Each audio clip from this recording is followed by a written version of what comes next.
দাদা, আজকে এই জামাই ষষ্ঠী উপলক্ষে যে পূজা অর্চনা হয় আপনাদের বাড়িতে, সেটা কি বৈশিষ্ট্য আছে আলাদা?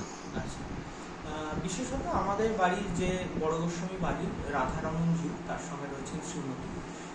এনাদের বিশেষ একটি উৎসব হচ্ছে জামাই ষষ্ঠী। শান্তিপুরে আর সম্ভবত কোনো আর বাড়িতে, একটি বাড়িতে সম্ভবত শুনেছি হয়।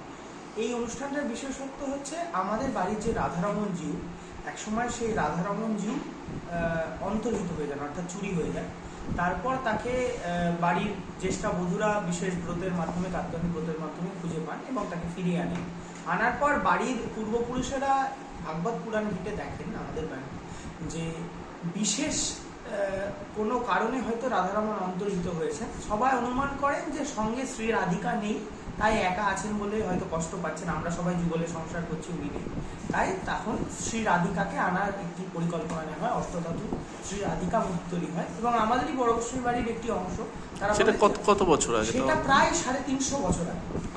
এই 350 বছর আগে তারা আমাদের বাড়ির একটি অংশ ডিসিশন নেয় যে তারা শ্রী রাধিকা অষ্টধাতুর মূর্তি তৈরি করবে এবং করে সেই আমাদের রাধারমণের সঙ্গে যুগল মিলন ঘটাবে। এইভাবে তারা একটি শ্রী রাধিকার মূর্তি তৈরি করে এবং শ্রী রাধারমণের সঙ্গে যুগল মিলন ঘটায়। কিন্তু এখানে বিশেষ বিষয়টি হলো, এমনি যুগল মিলন তো সব রাধাকৃষ্ণ মূর্তি মন্দিরে থাকে। আমাদের বাড়িতে সবাই অনুমান করেন যে কলিযুগে আমরা এসে রাধাকৃষ্ণের বিবাহ দিচ্ছি, যেটা আগের যুগে হয়নি, তারপরে হয়নি। এবং এই বিবাহ অনুষ্ঠানকে ঘিরে শান্তিপুরে একটি বিশেষ অনুষ্ঠান আছে, আপনারা সবাই জানেন, রাস উৎসবের সূচনা ঘটে এর মাধ্যমে। কিন্তু আর একটা বিশেষ ঘটনা হয়, যেহেতু আমরা বিবাহ দিয়েছি মনে করি লৌকিক বিবাহ অন্তত, সেই হিসেবে আমাদের বাড়িরই একটা অংশের জামাই হয়ে পড়েন রাধারমণ। তারা তখন একটি বিশেষ সিদ্ধান্ত নেন যে তারা জামাই ষষ্ঠী করবেন, যেহেতু তারা শ্রী রাধিকার বাড়ি। এবং সত্যি যারা শ্রী রাধিকার মন্দির তৈরি করেছিলেন, মানে মূর্তি তৈরি করেছেন, তাদের বাড়িতে শ্রী রাধিকার বাড়ি বলে একটি পুরনো বাড়ি মন্দির ছিল। সেটি এখন ভগ্ন, প্রায় প্রায় নিঃশেষ হয়ে গেছে বললে চলে। কিছু নিদর্শন, সূক্ষ্ম নিদর্শন হয়তো পড়ে আছে। তো তারা প্রতি বছর উদ্যোগ নিয়ে খুব ছোটভাবে তখনকার থেকে একটি জামাই ষষ্ঠী অনুষ্ঠানের সূচনা করেন।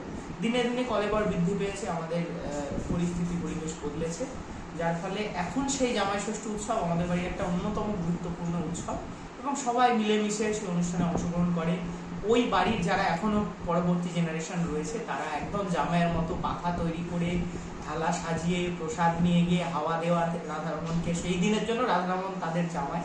সেই অনুষ্ঠানটাকে সুন্দরভাবে তারা পরিচালনা, মানে জামাই ষষ্ঠীর যে নিয়ম কানুন গুলো রয়েছে সেগুলো, জামাইকে যেভাবে বরণ করা হয় রাধারমণকে।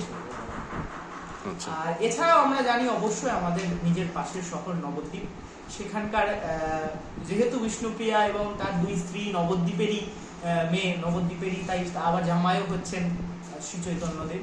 সেই হিসেবে আজকের তিথিটাকে নবদ্বীপেও বিশেষ, মানে অসাধারণ গুরুত্ব দিয়ে সুন্দর করে সাজানো হয়। মানে শান্তিপুরে জামাই যাচ্ছে নবদ্বীপে না, শান্তিপুরে জামাই না, আমি এটা আলাদা কথা বলছি। শান্তিপুরে তো রাধারমণ রয়েছেন, তার জামাই ষষ্ঠী আলাদা।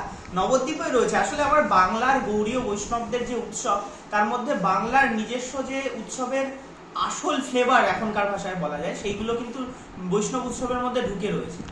তো আশা করি আপনার ভবিষ্যতে এই অনুষ্ঠান আসবেন, দেখবেন, ভালো লাগবে। নাম পড়েছে? আমার নাম অদ্রিক গোস্বামী, আমি বড় বৈষ্ণবময়ী বাড়ির চতুর্দশ বংশধর।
আপনি কি জটিল কিছু সমস্যায় ভুগছেন?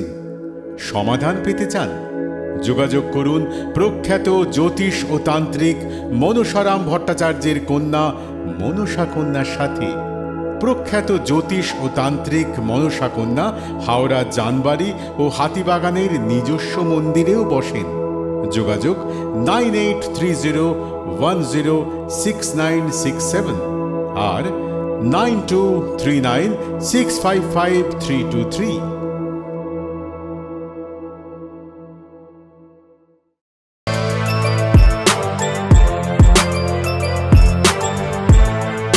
এখন অনেক বড় শ্রী লেদার্স হাওড়া ময়দান।